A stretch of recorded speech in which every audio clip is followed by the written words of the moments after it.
Hello, beautiful sacred souls.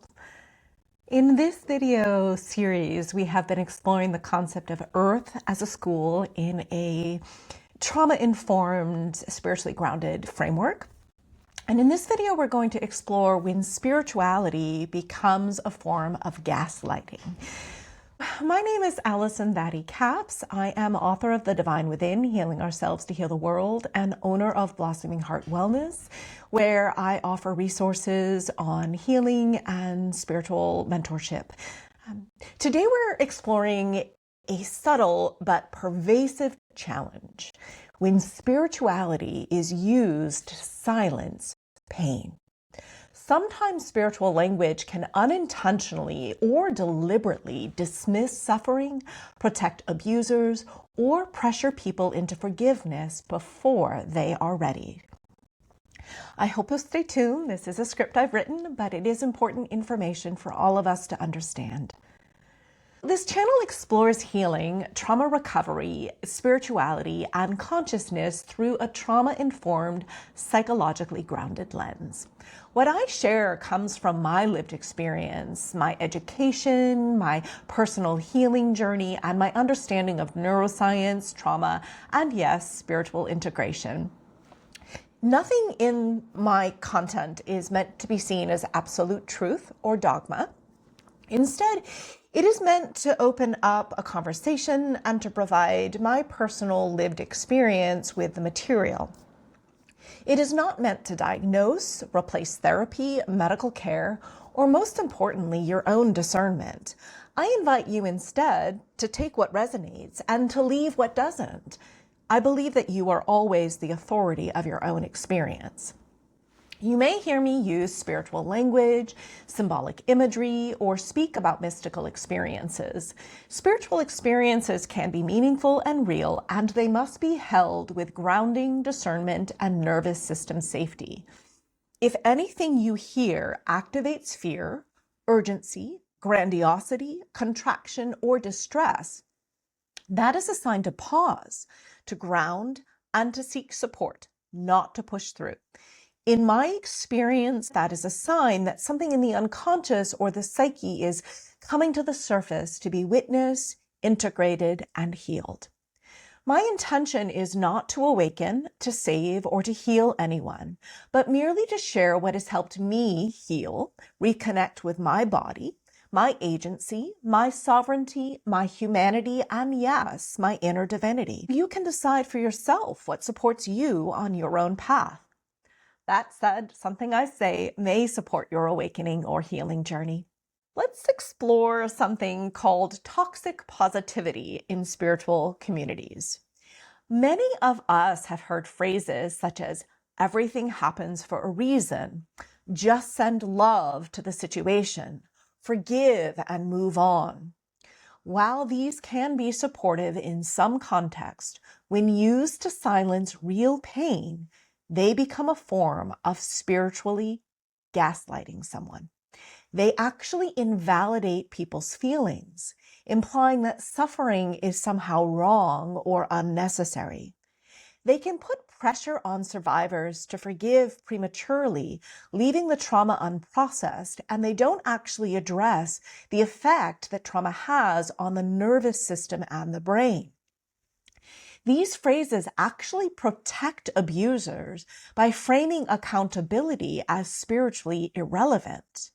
An example of this is when a person shares trauma online and a spiritual leader or spiritual follower responds by saying, "It's all in the divine plan. You should just let it go."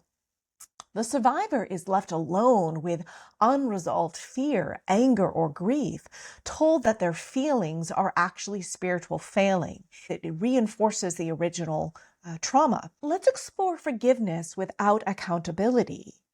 True forgiveness is not about bypassing justice or safety. Forgiveness must be self-directed first, not imposed externally. That means oftentimes in order for somebody to forgive, they need to have at least made attempts with holding the person accountable for the harm that they did.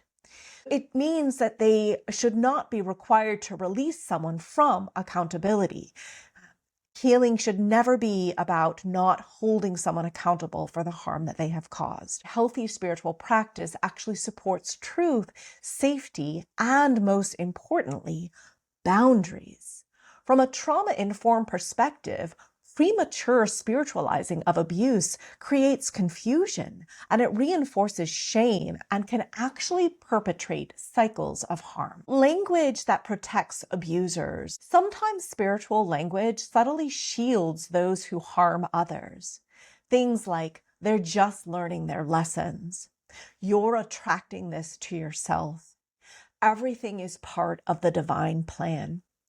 While these phrases may feel comforting, they often shift responsibility from the perpetrator to the survivor.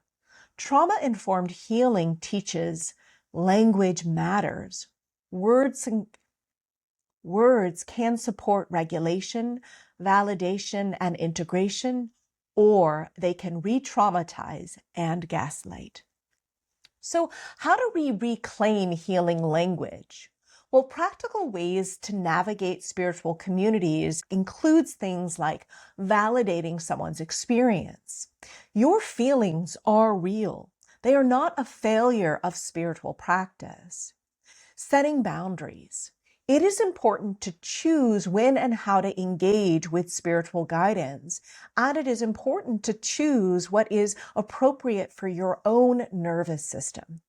Discern supportive language. Seek communities or mentors that prioritize accountability and nervous system safety. That is where true healing and spirituality lies. Integrate trauma work with spirituality. Combine mindfulness and nervous system regulation and self-compassion rather than bypassing feelings. This allows spirituality to become a tool for healing rather than a way of silencing pain. Thank you for exploring how spiritual language can sometimes silence pain and how to reclaim its healing potential. Again, these are just my perspectives, and I invite you to explore this material in your own way based on recognizing what feels healing in your body. If you're noticing any contraction or discomfort or disharmony in your body, it is an indication that something within the spiritual teaching is bringing something up for you that needs healing and integration. It is important for us to all find our own path. Mystical experiences, symbolic dreams, and spiritual insights are deeply personal, as is the healing process. They are best understood slowly, with grounding, and often with trauma-informed professional or community support. True spiritual growth does not disconnect us from reality. It actually helps us inhabit it more fully. I do not offer private spiritual guidance, diagnoses, or personal interpretations through comments or messages, nor do I engage in personal relationships on social media or through email. If you are navigating intense emotional or psychological experiences, I invite you to seek trauma-informed professional care or trusted support. That said, I do offer mentorship through my website, blossomingheartwellness.com, and my book, The Divine Within, Healing Ourselves to Heal the World, does explore healing in a trauma-informed, spiritually grounded lens, bridging spirituality, psychology, and neuroscience so that you can understand how to heal your own nervous system. It is a possible resource to support your healing journey.